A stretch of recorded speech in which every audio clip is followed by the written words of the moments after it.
God's Not Dead, A Light in Darkness finally hits theaters, plus some great digital content for your Easter week, and of course, the Christian Cinema Pick of the Week, all of that and more coming up right now on Christian Cinema Weekly. Last week, I told you about the box office success of the new movie, I Can Only Imagine. Plus, I encouraged you to check out Paul the Apostle of Christ, which is still in theaters, which I personally really enjoyed. Well, this week I'm telling you about the third major Christian movie release of the month, which debuts this Friday. And may I just point out that this is a super unprecedented situation. The fact that not only are three major Christian films releasing all in the same month in theaters, but that the market is sustaining all of them, that's huge. This is something that's never happened before, and it's really big for Christian cinema. Not just the website, which it's great for Christian cinema, but just Christian movies as a whole. It's a really big deal. Anyway, I'm talking, of course, about God's Not Dead, A Light in Darkness, the third installment of the God's Not Dead film franchise. And I can't believe this movie is finally out. We've been talking about this movie since Christian Cinema Weekly got started. I got to go on set while they were filming back in November. I got to interview David A.R. White. We've been keeping track of the behind the scenes and release dates, and now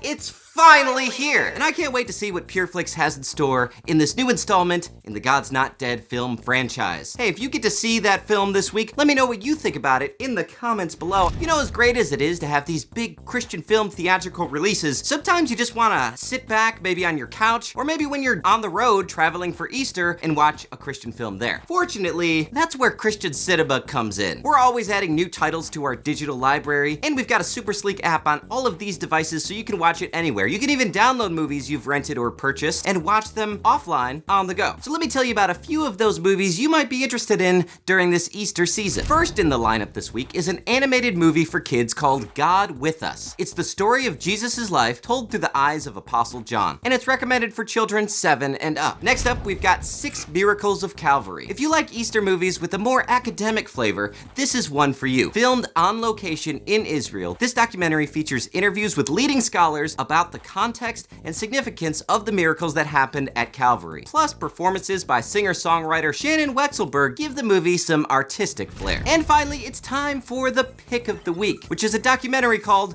The Week That Changed the World. And as the title suggests, it's about, I know, Shark Week. Are you serious? No, it's the week that changed the world, which means that it's about Holy Week. Come on. There are some pretty cool things that happen during Shark Week. They've got sharks that jump out of the water and they're attacking different things. It's pretty amazing.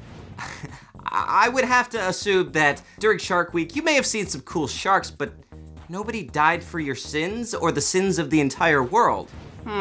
You got me on that one. That is a lot cooler than Shark Week. Now, this film is about the week leading up to Easter, which did change the world. In this documentary, Professor Paul L. Meyer gives some in-depth historical context to the week leading up to Jesus' crucifixion. Combined with dramatic reenactments, Dr. Meyer's step-by-step analysis creates a compelling case for the accuracy of the Easter story told in the Bible. You can find The Week That Changed the World and all the other digital releases mentioned in this video at christiancinema.com. Hey, come on, that's my line. I suppose I can forgive you. That's all I have for this week. Be sure to hit that subscribe button if you want to keep up with the latest and greatest news surrounding faith and film. I'm Kevin. Have a great week.